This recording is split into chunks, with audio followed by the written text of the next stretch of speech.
Castlevania, Portrait of Ruin.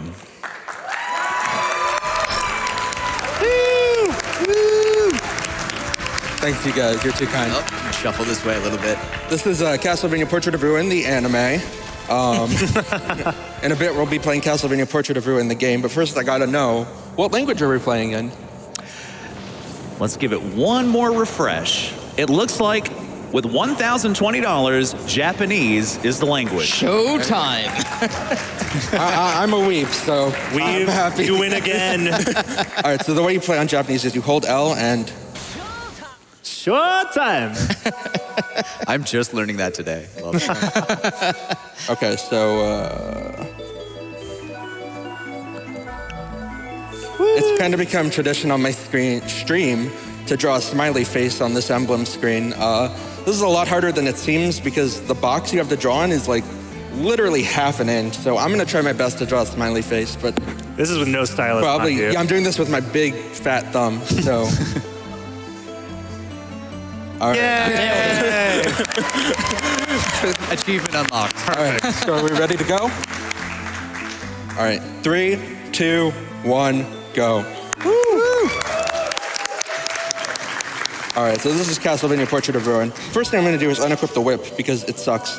And then I'm going to change my controls, which is technically mandatory or optional, but it makes the game a lot more comfortable for me to run.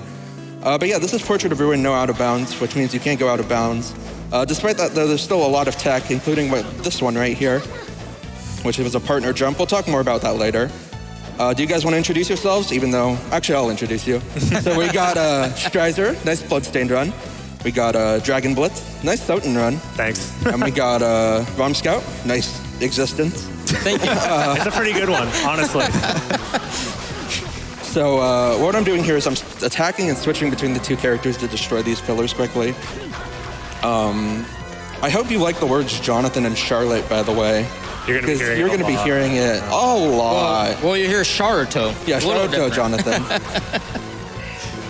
Shoutouts to you guys voting for Japanese voices. Yeah, huge shoutouts. It makes the run a little funnier in some places.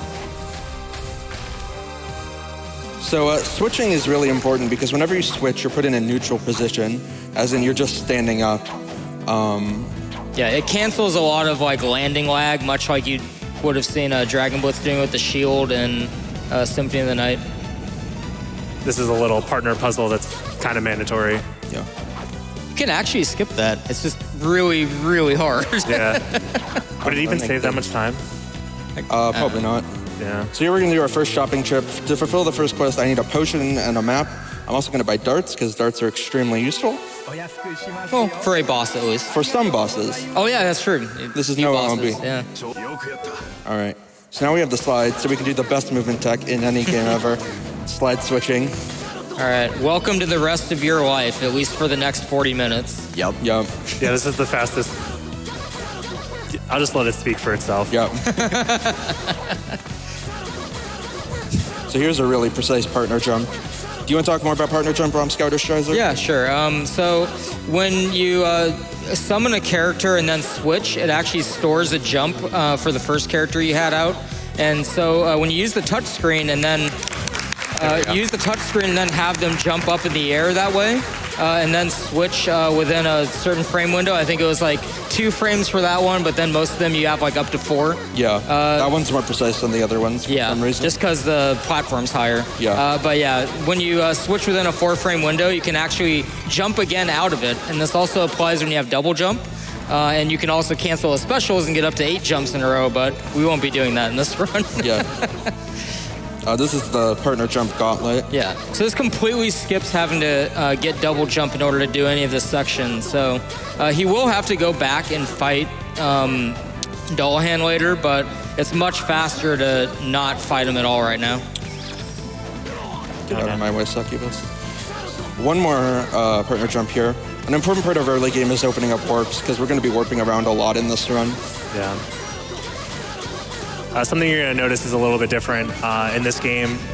He doesn't have like super overpowered equipment right yet to like kill normal enemies that are standing in his way. So it's usually just faster to just try and skip them, damage boost past them, just ignore the enemies for the most part.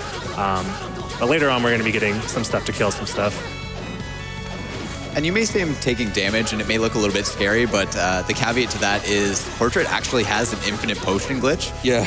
It's probably... It's really sick. Yeah. it's basically done by moving over to the second item in your menu and pressing on a specific spot on the touchscreen, which will get rid of your cursor. It's really not that specific either. Yeah. True. It makes me think it was like a developer like cheat to help them get through some bosses or something. Debug tool left in. Yeah. I mean, there were definitely some oversights that were left in. Just to keep this in mind, when Dawn of Sorrow came out, this game came out 7 months later. So there wasn't a whole lot of time. Nice spawn. Thanks, guy. Oh man, I love this game. Jonathan? Thanks, guy. Yeah, that's a bad pattern there. There's a lot of RNG with just general movement of enemies throughout the sections. You'll see with like Uka Box especially, and in some smaller instances like the skeletons there. But yeah, sometimes you will just take damage because you can't avoid it since you're trying to go fast. Thankfully, though, we have infinite potion glitch, so it isn't too bad. Speaking of which, I'm going to do that for the first time there. That's what that looks like. Refreshing. Oh no. Yeah, these guys are absolute legends. They're cleaning up. Kung Fu mates.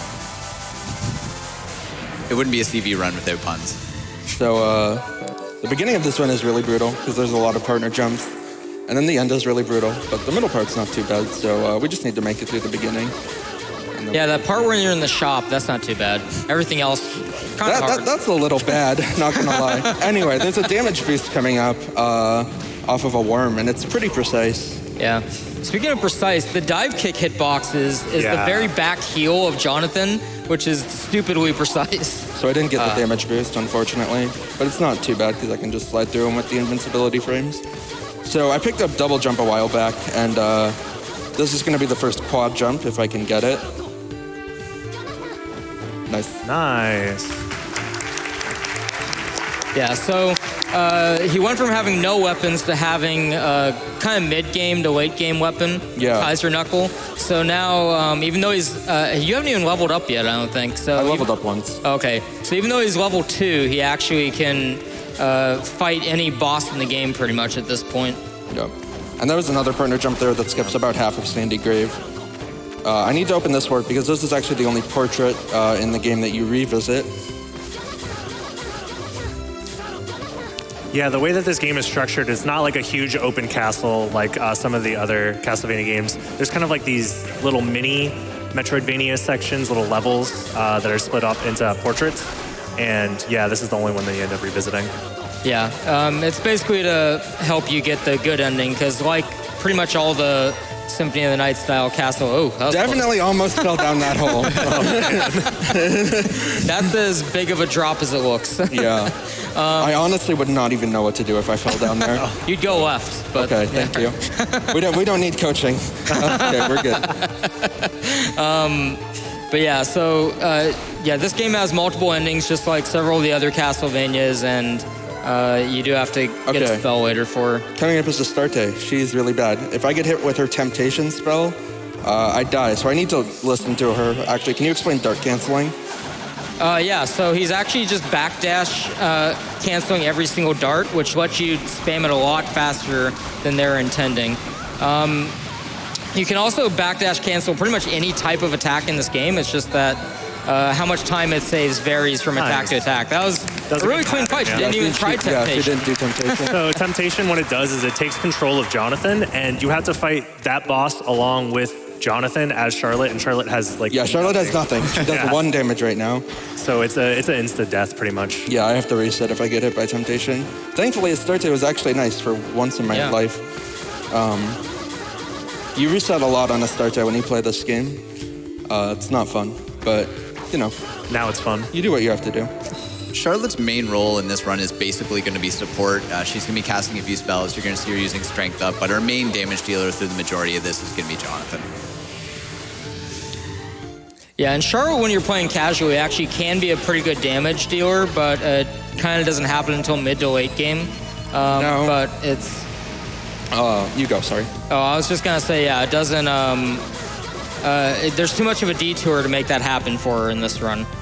Blow a kiss, blow a kiss. Thank you. Yep, there you go. Nice. All right, so he's getting cursed for a quest here. There's a pretty huge oversight with this game.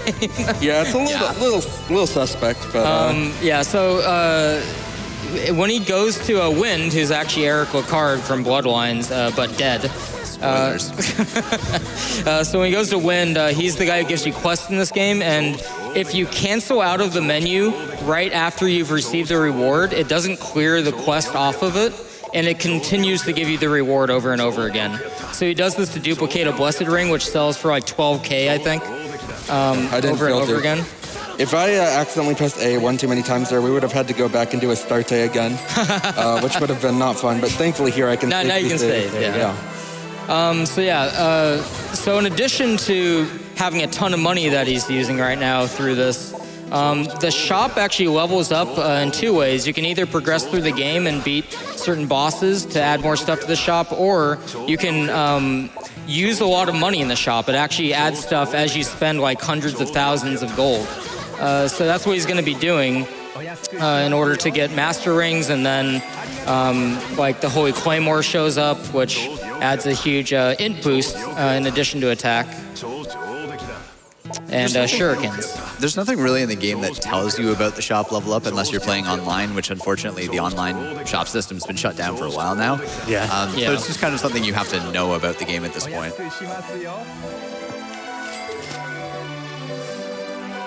Yeah, so while you're doing this glitch, are you okay with donations being read? Probably not. Probably actually. not, I yeah. need to focus. Because he actually needs to. Yeah. It's a little harder to do this than you'd think. Yeah, this is actually a very difficult part of the run, even though it Just doesn't because look he's like doing the inputs quickly and can accidentally mash through the Blessed Ring prompt. Yeah, doing it this quickly is actually really difficult. I remember discovering this bug casually, like through watching somebody's run or something like that, and I ended up screwing it up twice, and I was taking my time with it too, so if you clear that quest prompt, like we said, it's gone for good, and you can't like use it to get more money. Here I have to mash. Yeah, so you can level up sub-weapons in a couple ways. You can either use them a bunch, and wearing like the Master Ring would help with that to level them up faster, or you can just buy 9 of them and then it maxes them out anyway. Shoutouts to sub-weapons not being able to purchase in multiples when you're at the shop, like other items. So that was the last dupe, so I didn't fail any. Well, when would you ever have that much money I'm at once? really happy about that. Yeah, good job on those dupes. And with that, we have the Holy Claymore, which is... One more save. Yeah, it's a good overhead swing, which you can also backdash cancel and duck to do really fast attacking. But the main benefit of it is that it raises his intelligence, which is used for the sub-weapons that he'll be using, which is the main attack for this category. So this is the first portrait you go into, and when you're in it, Jonathan's just like, so we're in a portrait now? And Charlotte's like, yeah, and he's just like, okay, cool, dope. We're in a portrait, neat. Yeah, story-wise, this is supposed to be the first portrait you go to, but obviously we sequence braked earlier with those partner jumps. So you're going to be a little OP for this section, aren't you? Yeah, you'll definitely see that when I get to the boss. You'll start to see here just how great shurikens are. They're a very powerful sub-weapon, but you do have to be kind of careful with how you aim them. They go at like a downward 45-degree angle. I want to avoid that. That was like the I think it was like too, frame yeah. perfect to avoid that or something. I've gotten that before and like tested it. But yeah, well, one of the main benefits of the shuriken is that you have free movement in the air while you're using it. So you can reposition yourself on several bosses or just keep it while moving forward. Because, yeah, even though you have this pretty strong gear, there are going to be boss fights coming up where you do not want to take a hit. Oh, the boss fights in this game are insane. Yeah. Yeah. Casually. And in the speedrun, honestly, I'd say there's a lot that goes into optimizing boss fights. Not this one coming up. This one coming up is kind of a joke, but pretty much every other boss has pretty much some sort of nuance to it that you're going to be seeing. Yeah. It's worth noting, too, with the shurikens, not only do they go down at that 45-degree angle, they basically go about half the distance of the screen, and all 5 of them can impact, assuming that the enemy's hitbox is large enough. It's actually 4. I know I said it was 5 earlier. I lied. Sorry. How dare you? This is the Feels so mine cart. deceived. Yeah, there's a lot of cute little sections in this game where they force you to use your partner to progress. And there's like no other point in the game where they have a room like that with a minecart, so it's just a one-time gimmick, but I'd rather that gimmick over magic circles any day. Yeah. How does your like MP management work in this game? Well, you actually recover MP pretty fast in this game. So for most of the game, MP management isn't really a big idea. If you're a big dummy like me and just randomly throw shurikens like I Like just that? did, it might be a problem, but it generally isn't a big deal. Yeah, but thanks for showing that off. there are a couple points in the game where you can go back to the shop and max out your tonics and high tonics. This is imp bounce. Oh, wait. Gotta try again. All right, there we go. Yeah. That's Nice. imp bounce. One of two. Yeah, that's imp bounce number 1. Stay tuned for imp bounce number 2. All right, so coming up is Dullahan, the only boss that's never ruined a run. And he's not starting today, I swear. Well, if this was level 1 hard mode, Yeah. he actually is way hard. Yeah. Yeah. There's a mode in this game called Level 1 Hard Mode, and I've been casually playing through it on my stream, and it's definitely an experience. But that's Dullahan. So, yeah. You did it. I did it. He did. Oh, do the cool pose. Oh, yeah. That boss is actually really scary for casual players, I find, on their first attempt, because he can kill you in about 2 hits. I think when you get there naturally, if If he does that curse move, then Yeah, that it's like pretty pretty bad. much insta-kills you. Yeah. Plus, he has like a high defense stat on like the armor, so you're supposed to hit like the floating head that's like floating around and stuff like that. It's a weird boss fight. And your iframes are pretty short in this game. Yeah. So getting hit, you can get comboed pretty easily. So here we're going to be magical ticketing back. This is the first use of magical tickets. They bring you back to the shop. Yeah. And, They're much like the library card in Symphony of the Night.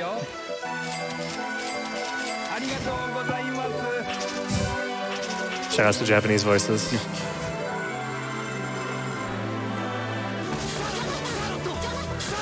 So now we're going to be going to Nation of Fools. There's one thing we need from Nation of Fools, and it's a cog. There's a part where you need to put a cog in a machine to get by. Yeah, but it's guarded by legions, so Yeah, that could be an issue. Legion's a really scary fight in this category too. So we got some things coming up. Nation of Fools though, starting off, there's going to be a partner jump that skips about half the area. It's another quad jump, so we'll see how that goes. There you go. There we go. Nice, first try.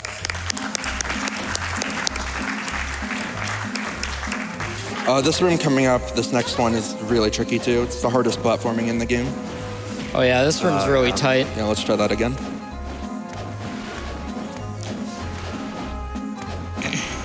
These blades are all in a cycle once you enter the room. Good enough the second time around. Yeah, that last damage there doesn't really matter. But yeah, like you saw in the first time, if you're a little bit off, you can fall all the way out of the room. So it's like a pretty rough room to like get hit in. Hey, no Medusa head. Yeah, the Medusa head in practice gave me the worst possible spawn, and I had to wait an extra cycle. It was really rough. I cried. It's also worth noting, this game has just an awesome OST, like Yeah. all around. Yeah, one of my favorites for Castlevanias. It's not as good as Order of Ecclesias, but you know, it's good. I will fight you. Really, you want to fight? So it's not possible to make it this cycle, I'm pretty sure. But yeah, so you have to wait a little bit. Yeah, not without like winged boots or nice. something like that. Yeah, so cycles are kind of like the gimmick of this area, and the fact that it's like rotating around as you like go through the area. All right, so we are coming up to the very difficult Legion boss. You're probably familiar with Legion from Dragon Blitz's run. Well, he's Grand Falloon in Soten, I guess. Yeah. I always call him Grand I Flare. mean, yeah, you got to see a whole, 2 seconds of that boss? This one's going to be way more intense. Yeah. Honestly, he didn't really come out of the ground in my run, so maybe people didn't see him. Yeah. I mean, All right. don't blink or So else get ready- BB might die. He only has Get ready. 88 HP. Get ready for this Legion fight. See ya. Bye. Yeah, so you can just, they don't expect you to have magical tickets by that point in the game because that was one of the things we unlocked with the buying and selling in the shop over and over again. So they didn't account for being able to magical ticket out of the fight when you get the cog. Now the poor viewers at home will never know what Legion looks like. Yeah, didn't see him during your run. Nice hot dog drop, dude. You wants to eat hot dogs with me after this one. It's also worth noting that's not even a tight frame window. Like we discussed it in practice. Yeah. It's like something like 3 That entire seconds. time you're like landing on the ground and sitting there, you can do it. Okay, so coming up is the Stella fight. You can technically manipulate her, Yeah, it's pretty difficult. but it's very difficult. It's also wrong to manipulate people. So, yeah, I worked on that one. Well, you never say that. You never say that about her sister, though. Listen, sometimes a guy's gotta have priorities. All right, that's all I gotta say. Let's do some donations. Yeah. I mean, sure, we have a $100 donation here from Grufty, who says, as a fellow Portrait of Ruin speedrunner, I had to donate during one of my favorite speed games of all time. Hi, Rusty. Shout out to the other German Portrait of Ruin speedrunners. I know you guys are watching. Very happy to be able to support the awesome cause once more. Yeah, this game actually has a very active German community, mostly thanks to a guy named Furke. He Yeah. kind of made it pop off there. Let's not die. That's a good idea. That was really close. Yeah. That's Stella, by the way. Yeah. So Yeah, that could have gone pretty dicey that there. wasn't great, but you know. You didn't die. So that's what you need the cog for. Is All this right. room. So this is motorcycle minigame, and no one has ever failed motorcycle minigame in a run ever. It's literally impossible. Oh God, the pressure's so high now. But you could be the first. Think of the world record of failing motorcycle minigame. All right, we're in there. I didn't fail motorcycle minigame. Right here, you're backtracking to collect. Which item is it again? Slick Slick boots. boots. Slick Yeah. boots. So this increases your sliding speed, which if you can't tell yet from the way he's been moving, it's pretty important.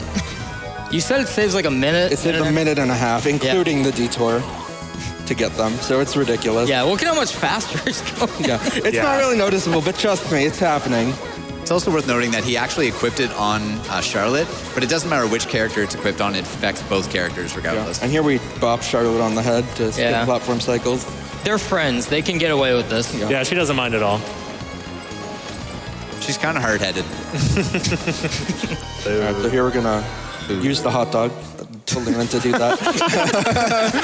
And we just have to clear a story trigger with Win there before we can progress. He was just trying to find the infinite hot dog glitch. Something worth noting is that on warp menus from here on out, I'm actually going to be using the touchscreen instead of just manually moving the cursor around with the D-pad, because it's a little faster. So this portrait isn't too interesting, so you can probably read a few donations.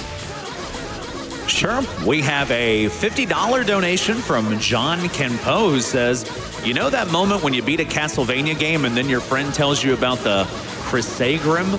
Well, there's a whole second castle. Amazing game, amazing series, amazing skill level of all the runners. Good luck and thank you for breaking my childhood. We have a $25 donation from Garen L, who says, I grew up with the Castlevania series, and I'm glad I could manage to catch some of it while not sneaking to the stream during bathroom breaks. It's been a long time since I had the freedom to support GDQ, so I'm happy I was able to do so this year. Thank you all for the hard work. You can keep going. Sure. We have a $10 donation from PokeMario6456, who says, hello, SGDQ.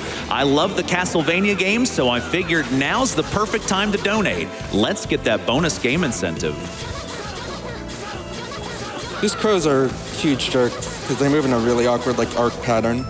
Something worth noting is that whenever I take damage booster from here on out, I kind of want Charlotte or Jonathan to be the one who takes damage because he has all the equipment on him, so he takes less damage. Coming up is the VB Shuriken, because I came up with it. That was the VB Shuriken. I hope you enjoyed it. 10 out of 10 shuriken right there. Why don't you shuriken that one? Slower. Because it's not the BB shuriken, that's why. Everybody gets one. Yeah, there's definitely a Flurry Shuriken and an MSK Shuriken. Once you're top 3 on the leaderboards, you get a Shuriken. And then, that's something I should mention too. I should give a huge shout out to the top 2 runners of this game, to Flurry and MSK. Flurry in particular has taught me so much. MSK I'm sure would teach me a lot, but he doesn't speak English, so that's rough. But Well, I mean, he teaches you a lot. he teaches me a lot through his gameplay. Yeah, Yeah. we speak through the game.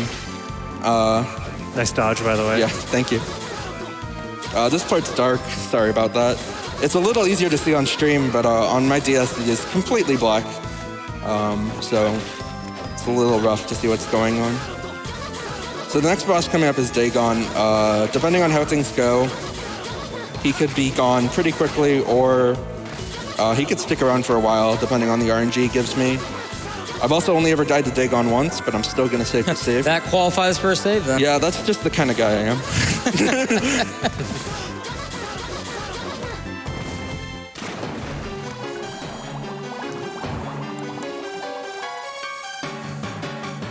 So if he jumps up, that's good RNG. That's not good RNG. The insta-suck is... Yeah, you don't want this Yeah. one. You can see his hitbox changed a little bit, which makes the shurikens do less damage because one of them's being taken up by a guard.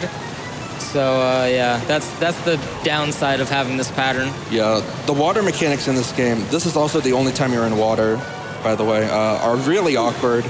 So dealing with him's a little rough. Okay, not bad. Still got him down.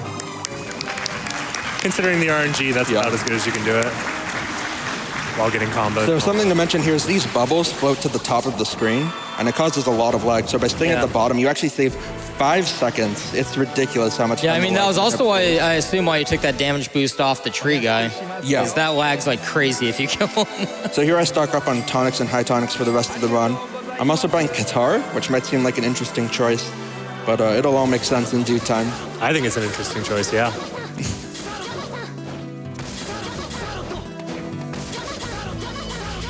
Wait, are you going for the thing What thing? right now? No, because I don't know what you're talking about. Oh, So I meant the octuple. oh no, God no. So there's like a quadruple, quintuple frame perfect trick you can do to skip the death fight called the octuple jump, but it's ridiculous. I've never been able to do it. Definitely not doing it here at GDQ. We're revisiting Sandy Graves because we got Toad Morph, which will let us get Sanctuary, which is needed to get the true ending. So that means we're going to save the shopkeeper, right? Yes, definitely. Because all Castlevania speedruns and all Bloodstained speedruns, call that to the Discord, will any percent kind of qualifies as true ending, because bad ending isn't really game completion. It's more just like you messed I mean, up. after this game, with Order of Ecclesia onward, they actually started just making it a game over screen Yeah. instead Yeah. of credits. Credits, yeah. So there was actually a cutscene back there, and it was important I entered the cutscene with Jonathan, because for whatever reason, if you enter with Charlotte, you spawn on the left or the right side of the room when the cutscene's over. But if you do with Jonathan, you spawn on the left side of the room. So we transformed into a Froggy, and we got Sanctuary, and now we can just magical ticket out for one last time. And now we are going to fight Death, which is the boss you could skip with the octuple jump. But like I said, it's ridiculously hard. Even the world record doesn't do it.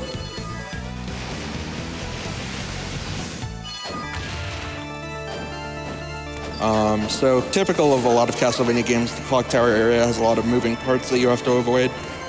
And reduce the heads for yeah. whatever reason. A nice little shortcut there you can do with Froggy. That's the last we're going to see of Froggy. Say goodbye to Froggy. Oh, bye, Froggy. You'll see him again for the Cat speedrun. Yeah. Shoutouts to Allegro. Oh, is this where we make friends with another imp? Yeah, hopefully. All right, so something I haven't mentioned is there is actually a loose experience route for this. I want to get a level up before death, which I just did, because it lets me kill him in one more hit, or one less hit. I can never get that right. This room is torture. Oh, yeah. Oh, yeah. Exhibit A. Yeah. Petrify is terrible in this game. It's fine, I got it. For some reason, Petrify just seems to last overly long in this game. Doesn't matter how hard you wiggle, how hard you try and mash out of it, you're stuck. This is Imp Bounce number 2. Boing. Got it. Nice. Yeah, sure. And we're coming up on Death. Death actually has a one-hit kill attack, and Infinite Potion Glitch won't help you there, so we definitely need to safety save before Death. Yeah, this fight's pretty insane. If he gives me a good pattern, I can just kind of wail on him with the Holy Claymore. Yeah, that's true. Looks like he was giving me the okay pattern.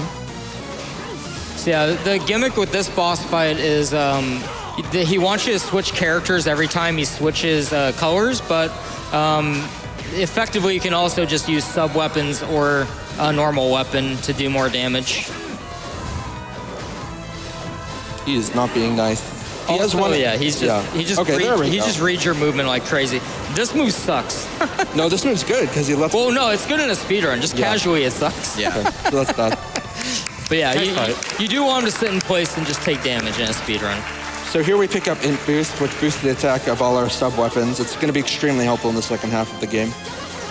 There's actually a famous soft lock in this game with Death, where if I were to re-enter Death's room right now, I'd actually be stuck there permanently. Yeah, also if you had skipped the cutscene after. Yeah, it happens if you skip the cutscene. Yeah, before any text appears, yeah. So we're coming up on Sisters. Game's buggy. Do you guys want to talk about Sisters? Because I really don't. Well, he's going to be casting Sanctuary on them. You have the choice of killing them and getting the bad ending, or you have the choice of casting Sanctuary on them and getting rid of their curse, which opens up the second half of the game. There is an AI manipulation you can do that makes it a little easier to cast Sanctuary. It's a really long cast on the spell, and I almost think the AI manipulation was deliberate so they could have you deal with that, but...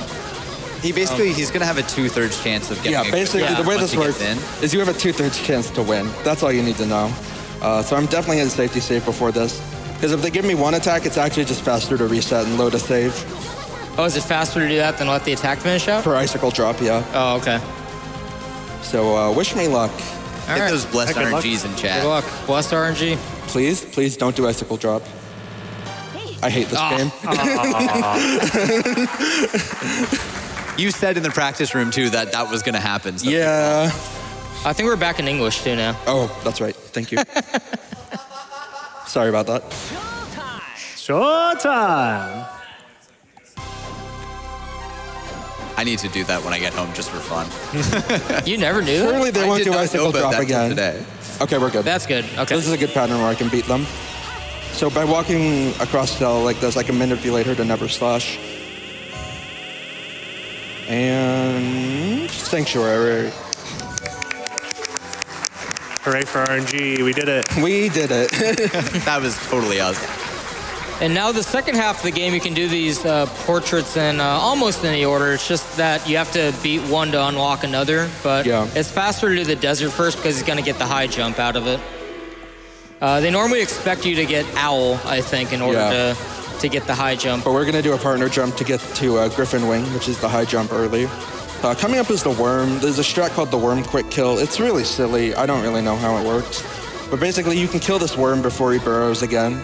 On the Richter mode run, which, by the way, shout-outs to the Richter mode run and Hetfield 9D. It's absolutely insane. Yeah, it's It really ridiculous. is. The work he's done on Richter mode. And let's see if I can get this Worm Quick Kill. No, he burrowed instantly. Sometimes he does that. Ooh. That's why I bought But anti. luckily he did buy antidote. Yeah. In addition to Petrify being really overpowered in this game, Poison is also really deadly. Swoosh. So now we're in the second half of this area, and coming up is going to be the final partner jump of the run. Like we said, it's to get to Griffin Wing. Because once you have Griffin Wing, there's pretty much no reason to partner jump anymore because you get infinite vertical movement. Although you may accidentally do it when backdash canceling. Yeah, that's true. Oh, not Wing. I guess you'll accidentally Griffin Wing. Yeah. All right, so final partner jump. Hello? Huh. Okay. Oh, God. Okay. Let's safety save, actually. That was a solid plan, John. Things are going well. He just went for it. To kind of explain the partner jumps, in order to make your partner jump out like that while you're not controlling them, you have to touch on the touch screen, right? Yep. Yeah. Yep. Yeah. All right, there we go. So it was probably just like the touch screen being buggy or something like that. First try. First try, every time. Because we all know touchscreen controls are extremely, responsive. Especially on 2004 DSs. Yeah, you've got an OG there, don't you? Yep. So in this room, there's a cool strat. And on my stream, I have a meme that if I say Shirley every time, I'll get it. I got it. There you go. Yeah. Okay. So I said Shirley, I'll get it. So I got it. That's how things work around here. This room is terrible. Well, surely you'll get perfect mummy luck then. Yeah, surely. Coming up is a vertical climb. You'll see how good Griffin Wing is. There's a really cool strat you can do to skip the slime, but it's extremely difficult. I'm probably not going to get it. Yeah. Oof. I accidentally backdashed instead of Griffin Wing, which can happen if you land. It's not a huge deal. Just a few seconds. You have to wait for that slime to get out of the way.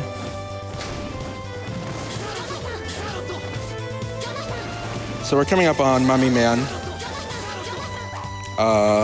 He's a pretty random boss as well. He can do a few things. Some of them good, some of them bad. We're actually not going to be using shurikens on him. We're going to be dart canceling. So I should probably equip the darts. That's a good idea. Yeah, basically the benefit of using darts over shurikens is any boss that stays on the ground and doesn't move around a whole lot, or doesn't move very fast at least, it's better to use darts.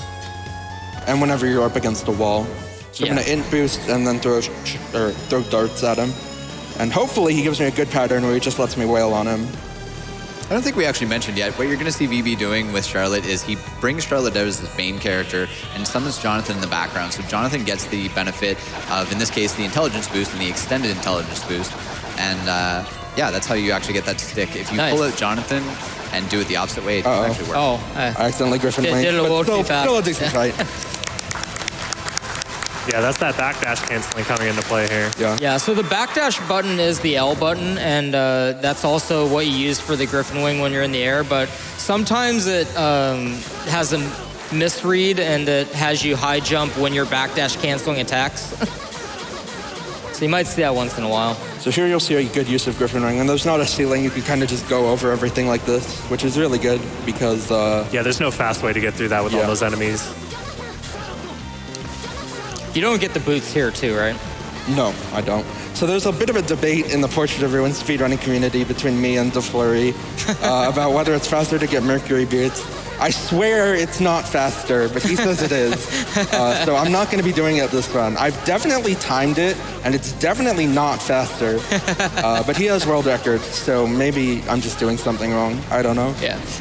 What the Mercury boots would do is increase your general movement speed of walking around. It wouldn't affect the slide, though, which is what the slick boots help with. Yeah. And since you're sliding around most of the time. Yeah. Or in the air, there's just no really reason. Yeah.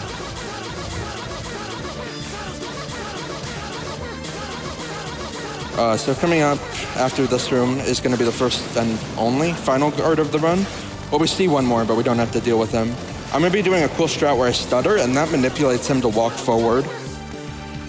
And I can just get through him really easily. I did not know that. Yeah, that's a new thing. I learned that today, too. Yeah, that's cool. That's a Hetfield 90 strat. So, Hetfield the god. Yeah. He came up with that for Victor mode, and I kind of adapted it for Jonathan Charlotte. You can probably read a few donations for the rest of this portrait. Not much is going to be going on. Sure. We have a $50 donation from Steven Stark, who says, "Hey, GDQ, I'm an artist on the Castlevania anime. And I just wanted to express how awesome this block of games has been. Kudos to all the amazing runners." Well, I want to express how awesome your show is. Yeah, actually, I really enjoyed it. I was apprehensive at first. I waited till season 2, but it's a gem. No, it's super good. Definitely go watch it if you have Netflix. All right. Davo7 sends us a $200 donation and says... And says, "Thanks to all the speedrunners for their time and contributions to the speedrunning community." So something I haven't mentioned yet is there's something called a bonk cancel, which is if you jump and Griffin Wing on the same frame when you're next to a ceiling, you'll just do a jump instead of a bonk. And it's a frame perfect trick, and I got one, so I'm happy. Nice. So coming up is going to be Creature. There's a really cool strat for Creature where we just walk right through him. There's one really bad thing that can happen, and it happens very rarely, so now it's going to happen. The grab? Yeah. Don't get command grabs. Don't let it happen.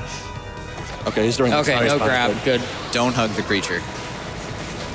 Yeah, so once he starts shooting those bullets, he doesn't care where you are anymore. He's set on shooting that way. Yeah, the bullet attack is just generally not very fun to deal with because it eats your shurikens and you can't really attack him.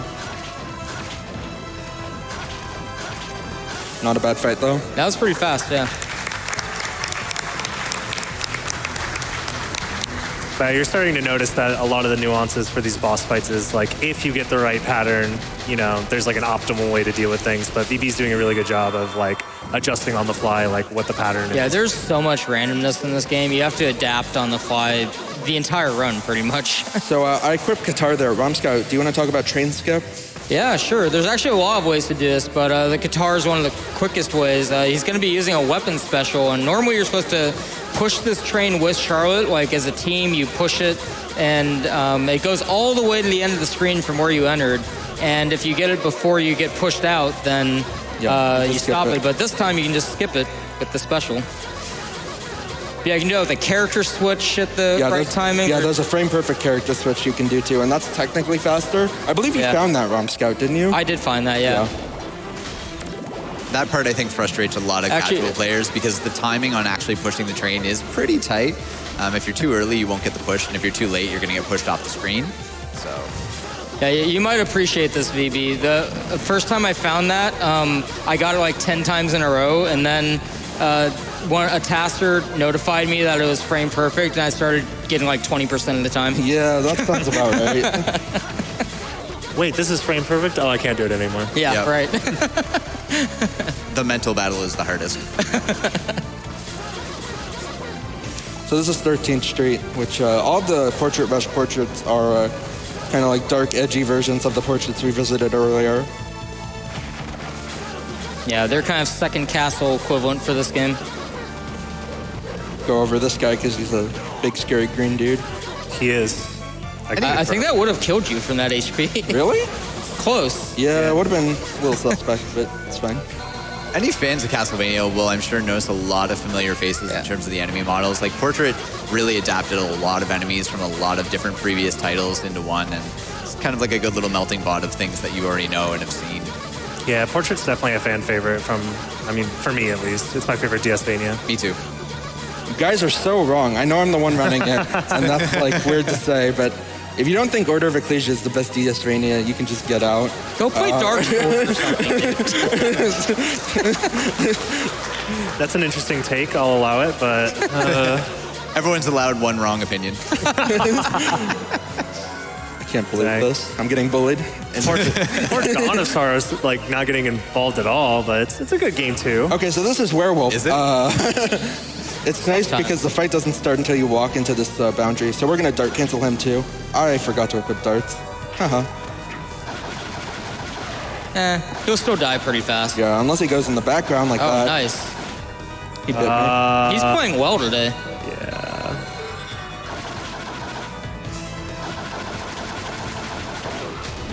Just missed. Okay, there you go. Not a very fast fight, but That I was made it really through. sketchy, but you did it. So that is 3 of 4 portrait rush portraits down. And all that's left is the Burnt Paradise, which happens to be the most annoying portrait, unfortunately. Yeah, I mean, Nation of Fools is the most annoying portrait in the first half. Yeah, so it makes sense. And this is just more of that, pretty much, except edgier, as we said before. Everything's on cycles. Literally edgier, like with the blades. Yeah. Got him. Although you do have some pretty... we get it. We do have some pretty slick movement with trying to fall through places before flames get there or the blades get there, and it's pretty cool if you can pull all of them off. Yeah.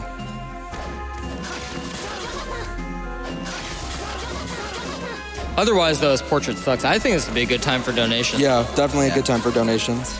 Sure. We have a $10 donation from Timmy to Plant, who says, we'll donate more if host reads on stream. Castlevania Block always brings up such great memories. It was the first game that my fiance Ming and I bonded over. Now we are watching it together and couldn't be happier. I love you, Ming. Keep it up, everyone. Great job. Proud of you all.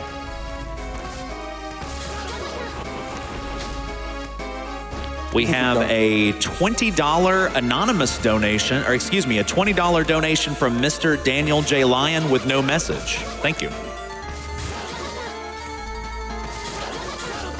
You can probably keep going until he hits the boss. Sure. We have another $20 donation from Bistro Mats with no message, but thank you for the $20. And also, we have a $20 donation from Shiveris with no message as well. But thank you all for the donations. Wait, this is the MSK Shuriken? Oh, I got it, but I didn't get the optimal MSK Shuriken. I'm sorry, MSK. All right, so we're coming up on the boss Medusa. Medusa, if you get the quick kill, which is reliant on extremely difficult execution and also getting the right pattern, it's probably the hardest trick in the run. So hopefully she gives me the right pattern and hopefully I can just execute well. So let's see if I can get this.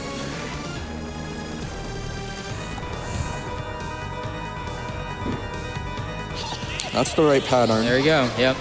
Yeah, if you go under her, she's very likely to have the snake coils come out, which you want because she just sits there and gets hit by shurikens. Yes, nice. I got it.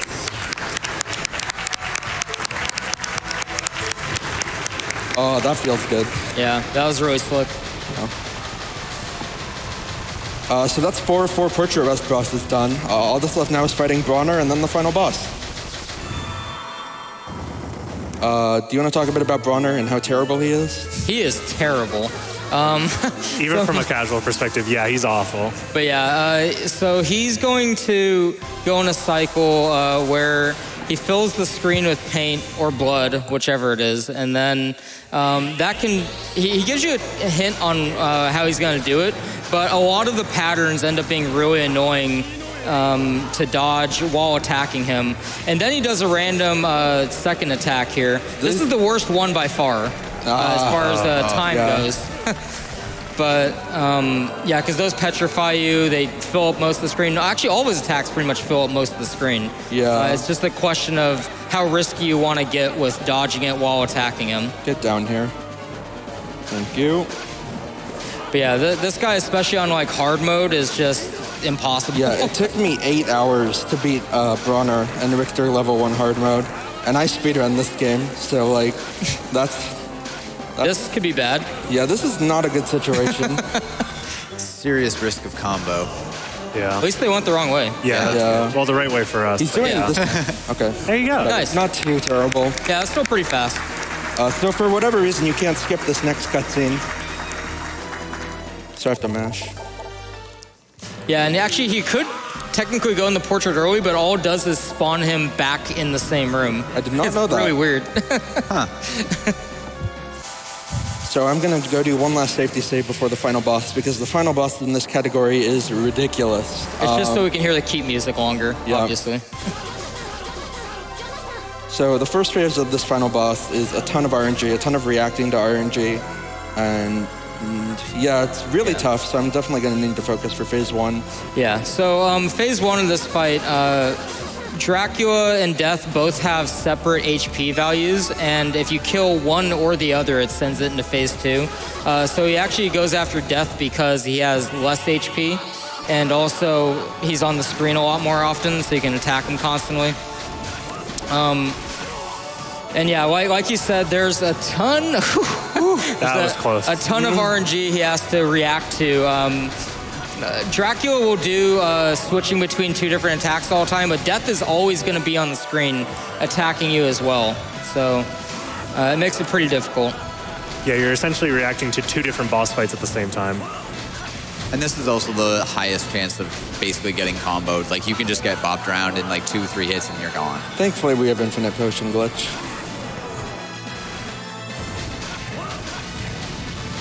All right, that's phase 1. Now we're going to go to phase 2. Do you want to talk about the AI loop? Yeah, so you can manipulate Dracula, I guess relatively easy, even though he'll probably be going for a setup that is quick and a little harder. But he will turn around and then be going into the flame attack. Normally, he does a bunch of random attacks and then has to do a 20-second invincibility move that he has 3 times where the claws are coming in on you or his wings are coming in on you, and he can't be hit during that time. But with the manipulation that VB is doing here, making him turn around and, this is not good. Just make him stomp again. Okay, this is fine. Yeah. Now you can do it, yeah. Yeah, with this, he's going to be doing the flame attack non-stop. Or he could just stomp again? Sometimes Dracula I think his screen position must have been off. Yeah. So now this is really sketchy. Yeah. Okay, he stomped again. That's I really mean, lucky. if he does the other move, then you can still reset it pretty easily. This is a very suspect Dracula fight, not gonna lie. Worth noting, time is going to be when he actually gets the final hit on this boss. So this is the 20-second invincibility attack. Yeah. So yeah, if you reset it afterwards, then he'll go into flame pretty easily at least. And there's an easy way to get him back on the loop too. Yeah. I also get to refresh my int boost because there's a chance it runs out. Yeah, if you fail that section, for whatever reason, you instantly die.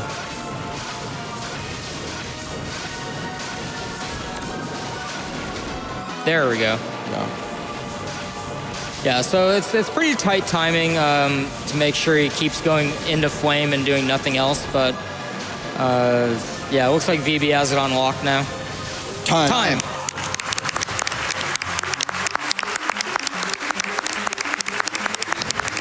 I paused. Congrats. Okay, so there's a few shout outs I want to give. I always have a friend, his name's Sample Name. He always says yeehaw at the end of my GDQ runs, if you remember from AGDQ. Unfortunately, he couldn't be here today. So can we all give a big yeehaw for Sample Name? Yeah. Thank you. I'm sure he really appreciates that. I want to give a big shout out. This one's dedicated to a really good friend of mine. She's been helping me with a lot of personal problems lately. I love her a lot. Her name's Ibuki Miyota. I'm just kidding. Alyssa, you're great and I love you.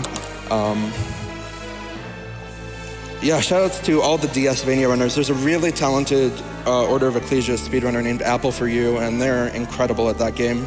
The DSvanias in general are just so sick. Pretty much every character mode in every DSvania is a great speedrun. You should look them all up and just watch them all. Even Axe Armor mode. Even Axe Armor mode is sick, which is incredible.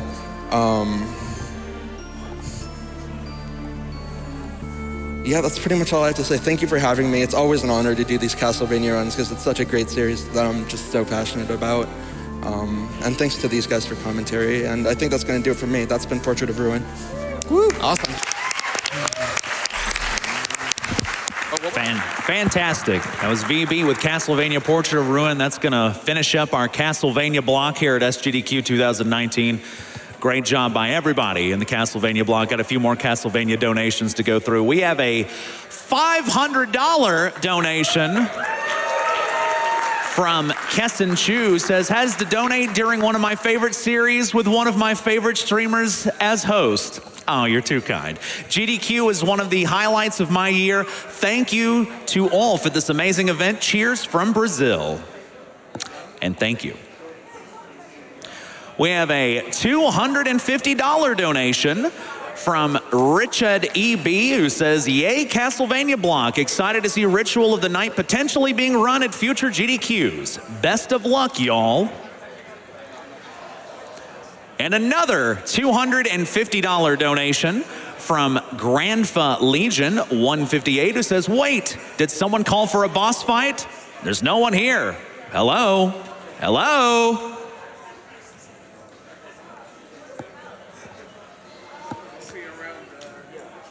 We have a $25 donation from Laszlo24 who says, go pray. And right now we're going to play a quick Twitch ad and we'll be right back.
Right on time. We're back from break, and we just hit $200,000. Very nice, very nice. Coming up next, not just yet, but upcoming, we have an interview with SpikeVegeta and Bryanato for Titanfall 2. And coming up, our next run will be Prey by Lifelike. But in just a few moments, do want to let you know that we're still taking bids for the bid war on the donation. Right now, for Prey, Self-Destruct is beating Null Wave 565 by 260. There's still a little bit of time to swing that vote with your donations, as well as the Prey Glitch Showcase. That's going to be met at 7,500. We're still a little ways to go. We're at 4,967, but you guys know what to do. You still have a little bit of time to get in there. And also the bonus game, One Perfect Dark Any Percent Challenge is met at $30,000. We're currently at 13,582 for that one. Well then, I stand corrected. Our interview with SpikeVegeta and Bryanato for Titanfall 2 is ready. We're going to send it to them now. Hey. It was stuck just below $200,000 for like 5 minutes. I was like, I think I just watched generosity die right in front of my face. I was so anxious looking at the 199. I was like, oh no, dude, we killed it. 199, 935. We're done. Pack it up. Go home. What's up, everyone? Welcome back to SGDQ 2019. I am SpikeVegeta, and I am joined by maybe the most well-dressed runner ever at a GDQ. A model came by. He also speedruns videos. We got Bryanato. How you doing, dude? I'm doing really well, thank you. I just want to say really quick, too, that this is so sick. Yeah, dude. Right here. Yeah, we never the wide view, yeah. The BT7274, I saw that from over in the audience. I was like, oh! So it's really cool that I got to get the picture. In case of you, shout outs to LLK. She's done like lots of art for us for years, and she's making one of these for every single interview of the week. Like all these have been awesome. It's cool having different characters, even some of the more obscure games. So yeah, definitely cool to see that sort of stuff. Back at GDQ Express, TwitchCon last year, I had the pleasure of getting to go before you, so I didn't have to look as bad. I got to do Tropical Freeze, and then after that, the best run of that marathon, definitely one puzzle 5x5 Picross S2 by Bryanato. How'd you feel about that run, man? Technically, my first run I ever did at a major marathon. That was Picross. I remember you were so nervous before you went up on stage. So I was like, dude, this will take all the nerves when we were away, doing it too, as soon as you were like, I like to use a thing called math. I was like, I'm done. Like it's over. Yeah. Is that not your subject? It's not my subject. I'm very whatever like the side of the brain that's creative. I'm very that side. Oh yeah. So. I am too. There's just like one little bit of math. Don't rely on me on like history or science or anything. But after that, you had the second best run of that marathon. Okay. Genuinely, one of the most well-received runs of that marathon was your Titanfall 2 run. Thank you. How does it feel knowing, and I'm not making that up, how does it feel genuinely knowing that people had such a good response to that? How did you feel about the run itself? It was really, really rewarding. I've been running Titanfall 2 since January of 2017, and I've known for such a long time that it was something really cool, and if people actually knew it was around or knew it was a thing, they would be about it. And so finally getting it on a big stage and getting all these eyes on it, it got an enormous response, and it was, I think the word might be, it was like really vindicating too, because I'd been streaming that game for such a long time, and actually seeing it get the attention it deserves was awesome, so. Yeah. So let's talk a little bit about Titanfall 2 itself. I got a social media question here, kind of going right into what I was about to say, from Joff05671126. Again, I am committed to your full name, no matter what we got. What made you want to speedrun this game in particular, Titanfall 2? Yeah, for me, I got started with the competitive scene. I used to play like the high-level pickup games and got used to the movement that way. I didn't even know it was like a modified Source engine game at the time. But I already knew like the movement was sick, and so after I'd been doing that for a few months, I was like, well, I wonder if there's a speedrun of this, and of course there was. So I looked it up. The world record at the time by an angry albino was 134, and from there I just watched the run. I took notes on everything he did, and then just kind of went from there. But really, what it comes down to, like what makes me want to speedrun this game, is the movement. It's almost entirely inbounds. It's almost entirely movement based. It runs on modified Source, so we have air strafing and bee hopping, but we also have like a full-fledged parkour system like in Mirror's Edge. So when you play the game at speed, it's like Half-Life 1 meets Mirror's Edge. And so there are some segments in the game that are, even like me watching them back, I'm like, dude, that was pretty cool. So yeah. That was a little pat yourself on the back. Yeah, I mean, yeah, and it's great to see. It's a pretty like lively community right now too, which is really great to see too. Lots of up-and-coming runners, including, I just want to give a special shout-out to Reginels, who came from the competitive scene as well, with like 1,000 hours in the game and is already 3rd place. So it's exciting to see him pushing up there. I was about to say, you're talking about people climbing up the leaderboard. We actually talked about this yesterday. I guess you've had the record in this game for a little while, actually. Since April of 2017. Yeah, it was the first time I got record, and I've held it and pushed it since. So when I first got it, it was a 1:30:38, and then as of today, it's 1:20:46. I was going to say, I remember you were beating that with the GDQ Express run. Yeah. So we'll see what happens today, but yeah, it's definitely like not just me. We have a ton of people in the community that have pushed this routing-wise. One of them flew 20 hours from Australia to be here on the couch today, Taskinos. Yo! So he's waving at me at the crowd. Yeah, so he's responsible for a ton of the big skips that we have, including the most iconic segment of the speedrun, which is super fastball. So, yeah. He's also responsible for this Twitter question right here. I got to bring it back. I'm such a fan. From Taskinos, how do you play Picross?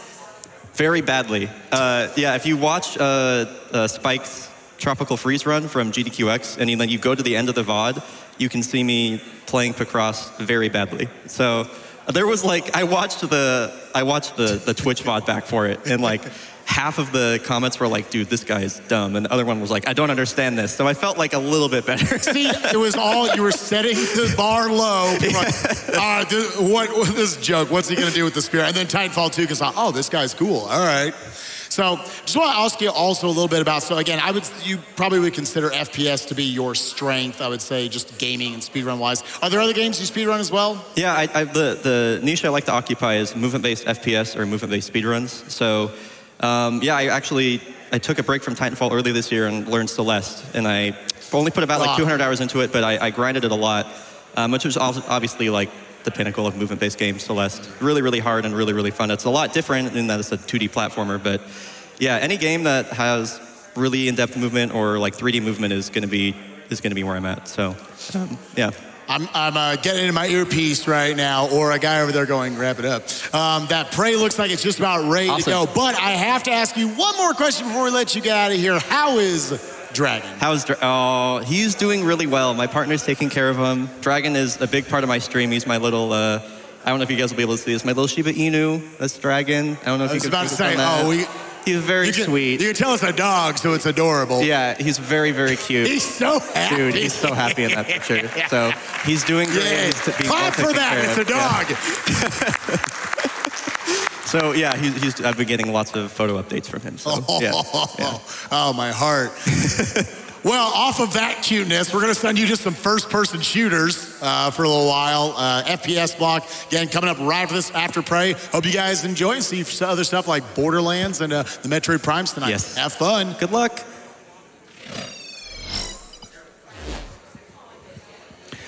All right, thank you for that interview. We'll be getting to Prey in just a moment. Got a few more donations really quick before we toss it over. We have a $20 donation from Randy the Ram, who says, shout out to all of the coordinators, AV techs, and volunteers working tirelessly behind the scenes to make sure the event looks as good as it always does. This donation goes to Perfect Dark. We have a $10 donation from a crazy girl, Emmy, who says, hey, SGDQ, this donation is on behalf of Switch Lad from SGDQ2018. We had a blast attending last year and are bummed we couldn't be there this year, but please put this towards the Prey Glitch Showcase. Thank you again for all that you do.